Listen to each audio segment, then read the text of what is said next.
Hello, everybody. This is Paul Tinkle, and welcome into this week's 30 Minutes program. And today, we're going to be talking today about one important subject, and that is your good health. And we got two wonderful fellows that are here, and they have a very, very, what I would call one of the best clinics anywhere around. Heath, Ladd, and Russ Huffstetler. And they have a company called Dynamix. If you're tuning in for the very first time, their main process is getting you well. And I just want to say to both of you, congratulations. You're 17 years. Is that what you're doing? That's correct. Man, that's hard to believe. It's hard to believe for us, too. It seems like a lifetime ago almost when we saw our first patient in April of 2009 in Milan, Tennessee. It's been a journey. How did the name Dynamix, where did it come from? Yeah, so early on, we knew that we wanted a brand that transcended both of us, and we needed a name for that brand. We went through several names, and I tell this story each and every week at a different clinic. We're talking about branding right now, and Heath and I were looking through a physical therapy magazine, and the word dynamic popped up, spelled IC, and we both liked it because it insinuated a progressive and dynamic company. But we wanted it to be different. So we put an X on the end of it, and that was our first avenue to be different with this brand. Mm-hmm. So how did you two guys get together? Well, Russ and I have known each other for a long time. We went to physical therapy school together. Russ was 2 years ahead of me. So we had a vague knowledge of each other back at that time. Where we really got to know each other is right here in Martin, Tennessee. I started my career at the sideline with Brian Smith. Russ and Brian were friends, and Russ and I got to know each other and realized that we had very similar interests and goals in this industry. Such as? We wanted a place that empowered people to grow, empowered people to practice at the top of their license. And we had both looked at that. I was living in Nashville. I had searched Nashville for that company, and it didn't exist. And at that point in our career, we both thought, if that's the company we want, and that's the kind of company we want, and the way we want to practice physical therapy, then we just have to make it. We just have to start it. You were very young in doing this. I mean, let's go back 17 years. I mean, you had to really scrape for it to get it to go. Yeah, that's true. And let's go back even further than that. We started planning this in 2007. You know, a lot of people think that this grand business idea just dropped from the sky and started, but there were 2 years of planning before we even saw a patient. And like Russ and I have talked about, if you see change in an industry, a lot of times you have to be that change. And the issue that we had with the industry back in 07, 08, and 09, it was a hands-off industry. So we wanted something that could empower people through using our hands as manual skills, okay? So we traveled the country and learned what other clinicians in other parts of the world were doing, and we wanted to bring that back to West Tennessee. So that was the motivation, to bring something fresh, unique, but very powerful to our rural communities in this area. What was your first clinic for Dynamix Physical Therapy? We opened in Milan, Tennessee, was our first clinic. We still operate there today. That's where our corporate headquarters is located. And you know, it was a perfect fit for us. The community of Milan wrapped its arms around us from day one and supported us, and that allowed us to continue to grow throughout the region. But you didn't stop with one. Now you're up to 20 plus now, is that right? That's correct. That's correct. You know, the goal for us was always not to be one. It was to build something that everybody that we bring into this journey is a team member of Dynamix, that they can enjoy, that they could create a life from, that they could grow from. So our goal initially was just that. It wasn't one clinic. It was to create a movement in the profession, okay, to help people not only in West Tennessee, but Southwest Tennessee, North Mississippi, Middle Tennessee. And as we look at plans at Growing Beyond, you know, the goal is to have an impact on as many lives as possible. Mm-hmm. So I got to ask now, what kind of degrees do you both have? Yeah, so I attended UT Martin and then went on to physical therapy school at the University of Tennessee Health Science Center, where I received a master's in 04, and then went back in 05 and got a transitional doctorate in physical therapy. Yeah, I have a very similar experience. I started my career at Middle Tennessee State University in Murfreesboro, then went to UT for physical therapy school, and graduated from there and started my career in 2006. So you live in Weakley County, or did at the time, and then you were in Dyer County, is that correct? Well, I was raised in Dyer County. Okay. So, that's one thing that's unique is Russ and I both are very rural town guys. I mean, I grew up in New Bern, very small town. So now I live in Madison County, but my rural roots are still present. My family's in Dyer County. My friends are in Dyer County. So at our core, at our foundation, Russ and I are small town guys who have big ideas for our rural communities. Mm-hmm. What was the biggest scary part of going into this business? Because it ain't easy to start one. Well, let me answer first, and I'll let Russ answer. A scary part for me was we have no business background. We are physical therapists by trade and physical therapists at heart. So starting a new business is daunting because you have no business training. So a lot of this has been learning by trial and error, by reading, by listening, by educating ourselves. And that's what's helped. That's one thing that's helped this company grow is that we're not businessmen by trade. And I think that's a good thing because it allows us to recruit high-level PTs because we're PTs too. We're not businessmen. The business aspect has came with learning and growth over time for us. Yeah, we're 27 years old, Paul.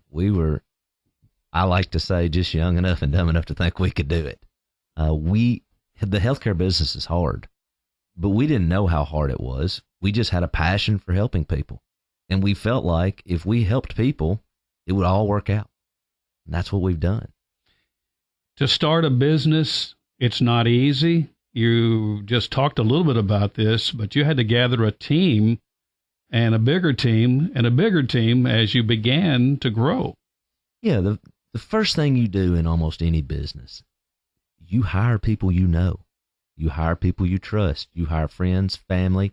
You hire people from the same communities with the same values.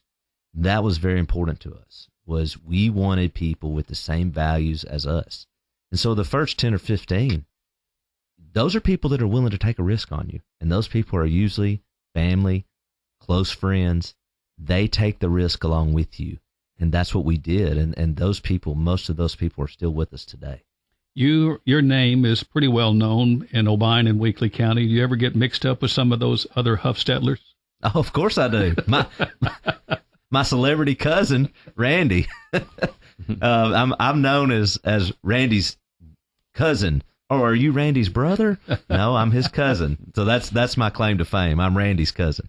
And I got to ask you the same question. Are there any lads out there that come right on top of you? Oh, absolutely. In Dyer County, if you're from there, and the banking industry, Barry Ladd was a huge name in our town and in our community. So the misconception was that I was Barry's son or Barry's nephew. Barry's actually a distant relative of mine. I know him more than I'm kin to him per se.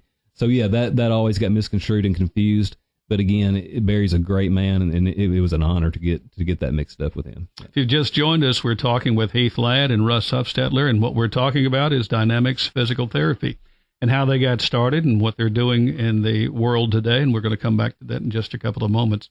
Were you scared after maybe a few months and saying, oh, my goodness, I didn't know that, we had all of these, and you had got to know what the government is doing on top of everything else? Yeah, I would say going back to that time, again, it was another life ago, but I would say that, no, we weren't scared because we were too young to realize what we were taking on. Uh-huh. Yeah, I would say, and I asked Heath this question a couple years ago, there was a point in the business where, like a lot of businesses, we ran out of operating capital early on.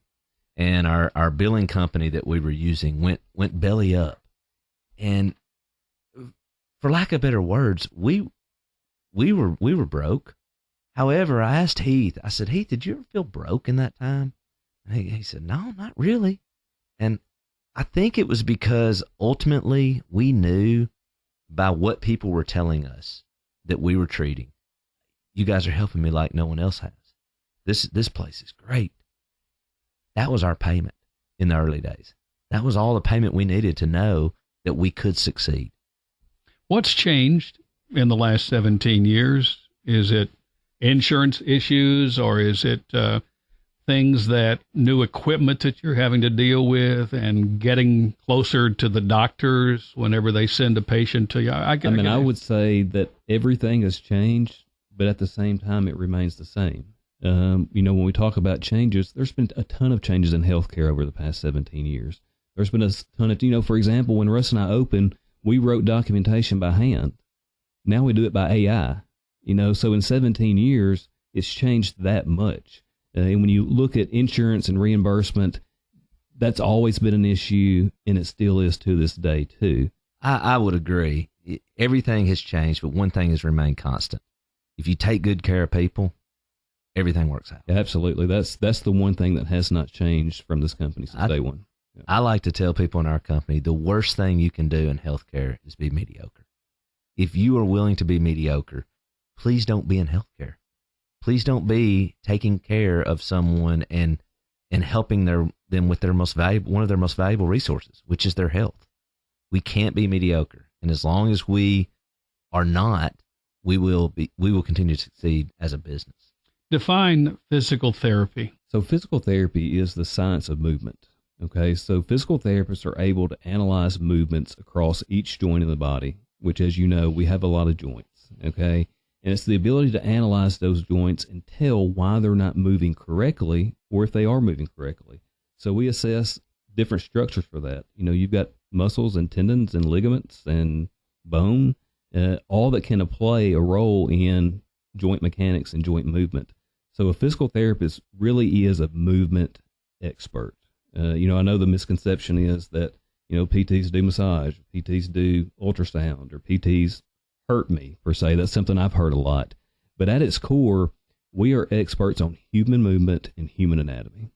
Yeah, I would agree with that. And it's very important. Not all physical therapy is created equal, right? There's a lot of different fields in our profession, and that at times makes it hard to define physical therapy, because someone may receive physical therapy in one setting, which is completely different than the physical therapy they may receive in an outpatient orthopedic setting. But I would agree with Heath. If you're defining it purely on the outpatient orthopedic setting, that's a perfect example of how you define physical therapy. What are the challenges that you have as an owner? Because there's a lot of paperwork, a lot of government stuff that you have to deal with, insurance all the time. I mean, there's some really, really big challenges.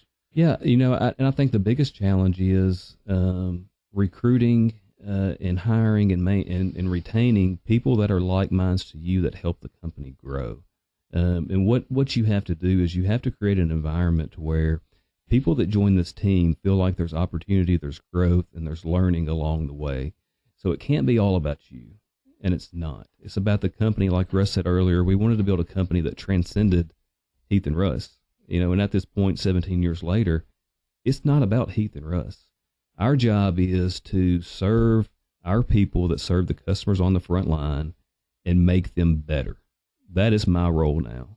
I don't treat, and I'm not on the front lines anymore, but I lead my people who are on the front lines. And my job is to make them the best physical therapists that they can be. What is a physical therapist? What do they do? What can they not do? Yeah, a physical therapist it starts at evaluating. We assess and we find the root of your pain.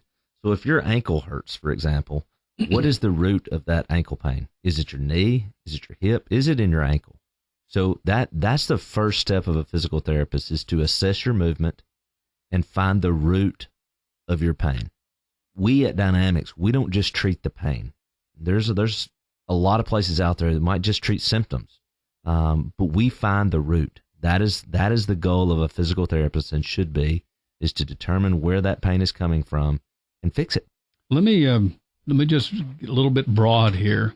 Your company is on the football field or the basketball court or wherever it is it may happen to be, and you have to make decisions, or your people do.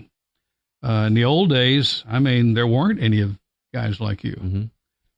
Now, you carry a box. It's about, 30 pounds, and you've got to be ready for just about anything, particularly how difficult it is sometimes to make an assessment when it's raining, or when it's, a time when a kid goes out and lays there for a little while and trying to decide what do you do next. Those are some times that really, really are very important in the life that you live. Yeah, absolutely. And I'll go back to we have very highly trained professionals on the sideline. And I say all the time that ultimately you revert back to your lowest level of training. So when your training is very high, our team goes through weeks, months, years of development.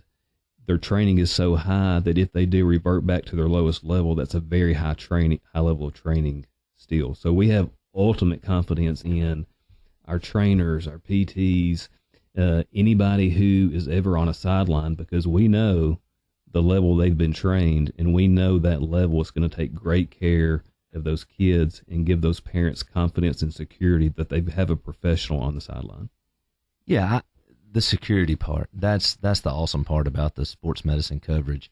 We want the mom and the dad sitting in the stands to know that if their son or daughter is laying on that field, that they're in good hands.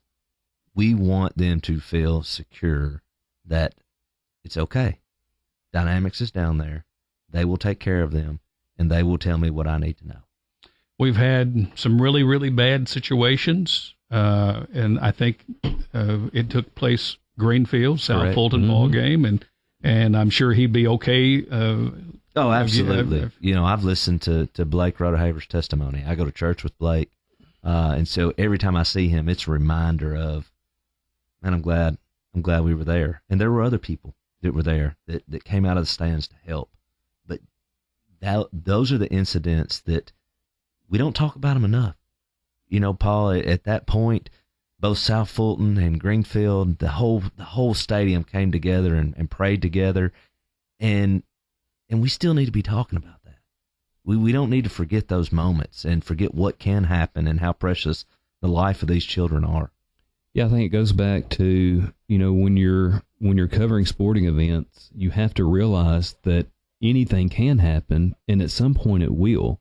And, I think these situations that we talked about are, again, a great example of the level of training that our professionals go through. I mean, it saved a kid's life. How much better can it get? I mean, saving a kid's life, that's powerful from here until the end of time, saving somebody's life. And again, our professionals, our people on silent, they're engaged, they're knowledgeable, they're great at what they do. And when things happen like that, I don't know of any other team that I would want on that sideline besides our team, because I know the level of training they have. It's amazing when a player gets hurt. There are times when you actually get to see when it happened, and that's what I call a good eye. You got 22 kids on the football field, and you got the 6 more referees and the sidelines, and I mean it's about 40 people out there if you get right down to it. And if you are where you are on the sideline, and you get a chance to see it happen with something. I mean, whether it be a block back or maybe the helmet came flying off and those kinds of things. So you get a pretty good idea, maybe, if you're lucky, and they may be lucky too. But the cool thing about it is, you know what to do right after it happens. Make sure I don't know what you do at the first time to go in there, but when somebody's laying down, I mean, it all starts with a simple assessment of what's going on. And a lot of times you're right. Our trainers and us, we see the play where it happened because that's what we're watching for. So when that happens, we have a pretty good idea of all the things that could be possible when we're walking out there. But that initial assessment, that immediately when we get on the field, that initial assessment is when the plan starts to develop. Those are cool ideas and for people to pay attention to. Yeah, and one thing I think that people think, Paul, is that, hey, what is Weakley County Schools or Byron County Schools? What are they out for these guys to provide this service? It's free. We don't charge for this service. It is a way that we can have an impact in the lives of young people. And so each and every night that we're out there, we're invested in those kids. We're invested in those teams. We want to see them do well. I mean, we become part of the team. Yeah, and I'll add to that, health, lifestyle, and community are 3 pillars of our company. In providing this service for very rural schools who otherwise might not could afford sports medicine, it's truly a community service for us. And as we've talked about throughout this whole interview, this company is built around communities. They're built around our small town or rural communities. So it's a service for those communities.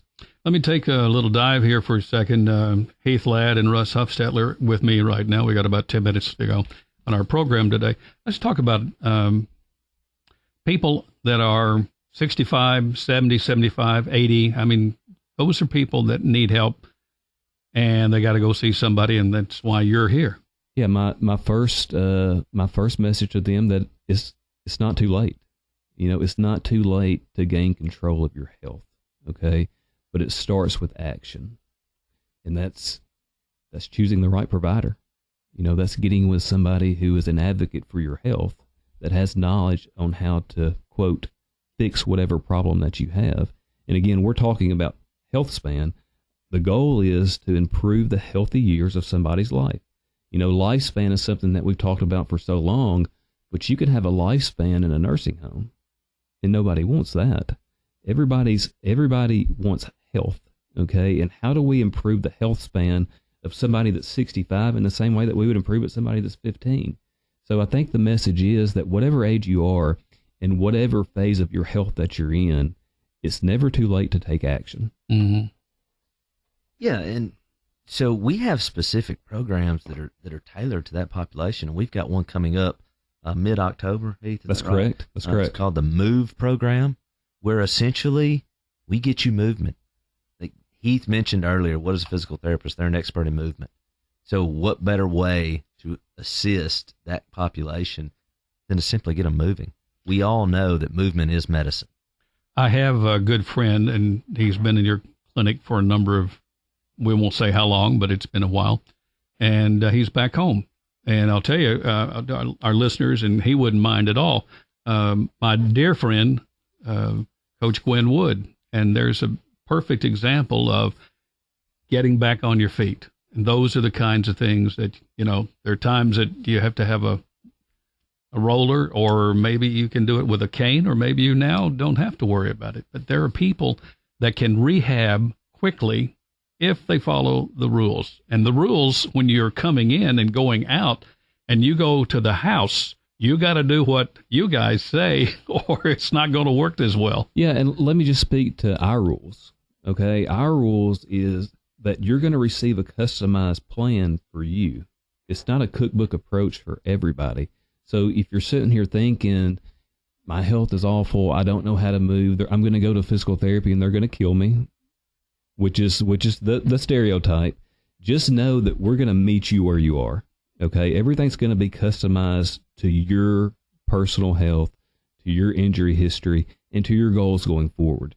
This is not something that we get somebody that's 70 years old in, that's maybe in, a phase in their life and their phase in their health that's maybe not what it used to be, and we're going to get them in the clinic and just work them to death. That's not what physical therapy is, even though it's gotten that stigma over the years. So one of our rules for Dynamix is we're going to meet you where you're at. This is going to be a customized, tailored program specifically for you. Yeah, think about it as a medicine bottle with movement written on the outside of it. And that is your medicine, and you need to take that medicine daily to be healthy. That's what we do. We will help you take the right medicine, which is movement. I don't know what the youngest that has been in your clinic, but I know there are a lot of people that are over the age of 80 and maybe even older, because I know some of these people when I was in there, so I have to say that. But that is an important thing. What you'd mentioned a moment ago, you don't want people being in the nursing home that don't need to be in a nursing home. You need to rehab, and rehab in a certain way that it's different than maybe others do it. That's correct. And, like we said, so much of American medicine is focused on lifespan. How do we live longer? But there's not an emphasis on health span. How do we live healthier longer? And I think that's the key going forward is, how do we create health in people that give them healthy years going forward, not just purely help them live longer? And I think as a company, that's an area where we really succeed in. One of the things that I think we have time just about for this, and that is dealing with insurance, dealing with the government, and so forth. I mean, there's a lot of problems that you folks and medical professionals across the country. How do you overcome some of those things? Well, I'd say, first of all, we don't want our patients to worry about that. We have an administrative team and a back office team that handles all that for you to let you know what your coverage is, how many visits you have, if you're Medicare, how long can you come. That's not what we want our customers worried about. We're going to worry about that and let you know ahead of time what your policy is and what that means for your physical therapy. So we don't want that to be a concern of our patients. Yeah, that's one area that we advocate very heavily. We talk to our representatives, and we tried to build that rapport with our representatives in a way that they understand the challenges in healthcare. But it all goes back to the customer. It all goes back, like he said, we want to handle that aspect for you. And most people don't understand the regulation, the compliance that goes into any kind of federal healthcare program. There is a lot. Are you folks encouraging people to walk, to run, or maybe to just take steps? Absolutely. And when we talk about health span, walking outside in the sun is one of the greatest ways to improve your health span and current health. So we're about any activity or any idea that we have that meets that criteria. And as you said, it's been proven by research, walking is the number one way to improve your health span. Movement's medicine, Paul. Bottom line. If you're sitting in a chair for the next 6 hours, and that's what you do every day, and then you go get a nap and all of these kinds of things. Sometimes it's hard to get out of that recliner. That's the truth. Absolutely.